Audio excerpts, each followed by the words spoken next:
And we're live. Welcome back to the Coach's Corner. John Stanka here with Iona College head coach Sarah Brady. Coach, you guys are coming off an exciting draw against Wagner, a come-from-behind draw where Erica Flowers knotted the game-tying goal. I think it was the 88th minute. So talk a little bit about how you responded from Friday's game against Holy Cross and played against the Seahawks. Yeah, I mean, Sunday was a fun game. Definitely the neutrals game. 26 shots and 2 goals. I mean, we've got to improve on those statistics. But I'm a big fan of the fact that the shots were created. You know, the shooting opportunities were created. I mean, this team can play good football. It's just all coming down to details now. You know, bounce of the ball. Does it go in your favour? Does it go in your opponent's favour? And that's what we're really trying to educate the players on now. Look, you've done a lot of hard work. You're playing good football. You're playing good collective football. But now it's about the finishing touches. You know, Friday was entirely disappointing. You know, I used the word it was a pathetic display for a Division 1 team. Largely to do with effort and energy. And just general commitment. So, you know, they responded really well Sunday and they definitely entertained the crowd. They definitely did for sure. Someone who stood out on Sunday for me personally, and I think to all the fans, was freshman Julia Caracappa. Played the full 110 minutes, and for a freshman making her first start, she made a huge impact on the game. Yeah, we Cara, I mean, there's no secret to what we Cara's great at. I mean, she's the pass completion expert, midfield maestro. You know, I said when I recruited her, look, yeah, she's small, but the kid can play. And I think what she's done a brilliant job of is just took her time, being patient, worked hard every day, built the trust of her teammates. And now everyone sees her positive qualities. You know, they don't necessarily see that she's a small player. They see that she's a technical one and a very smart one as well. So I was delighted that she earned the opportunity, but I was more delighted that, you know, she didn't just take it. She absolutely killed it. She was great.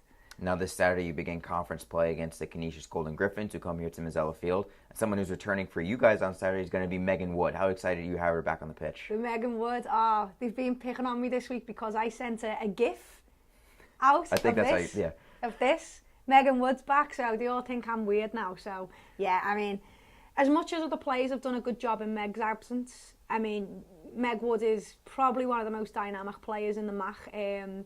Superb athlete.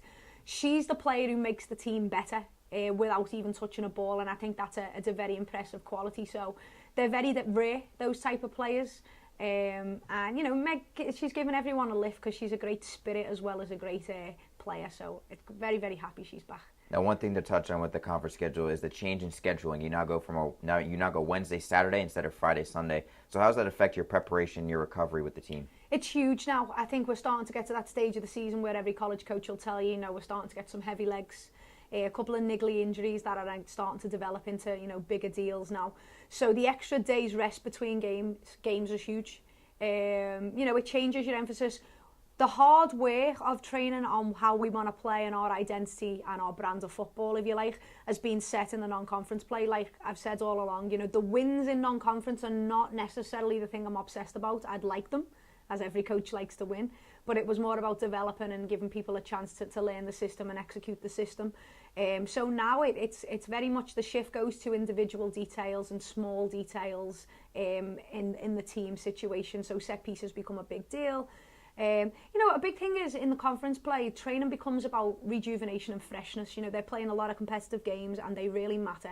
It's not just a physical drain, it's a mental drain for them. So we really try and focus on the individual a little bit more during conference play.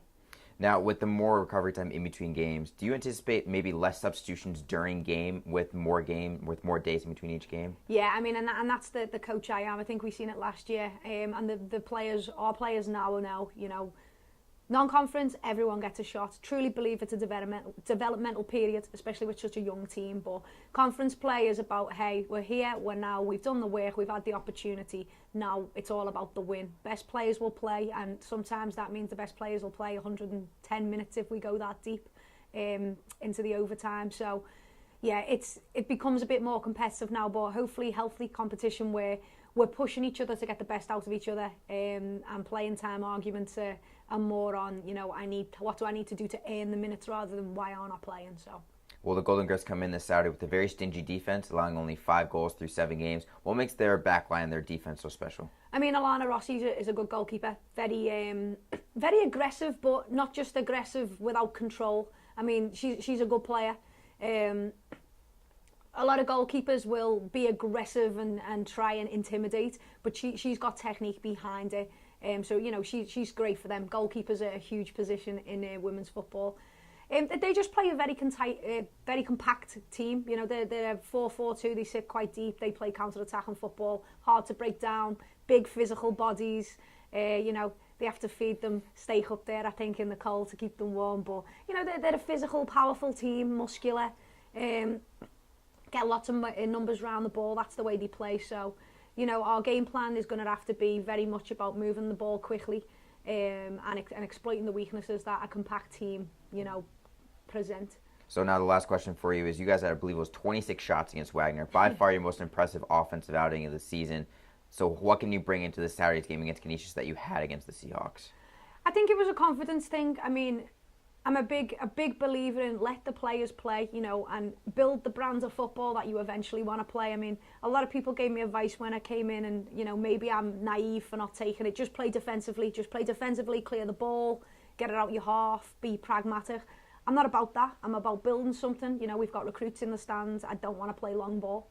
You know, people might think that's incredibly naive. I don't care, to be honest. I want our teams to be confident with the ball, to play football, to play good football. And you know what? The more you give them the confidence and the more you back them to do that, the shots will fall eventually. It might take a year, it might take 2, it might even take 3, but we're very confident in the brand of football we're trying to build, and we want our players to be confident to do it. And if they make mistakes in it, it's on us right now because they're still developing. So there's a lot of confidence in the play, and that's what I hope carries over. Well, the Iona women's soccer program takes on Canisius this Saturday at 11 a.m. The MAC opener. Coach, appreciate the time and good luck. Thank you very much.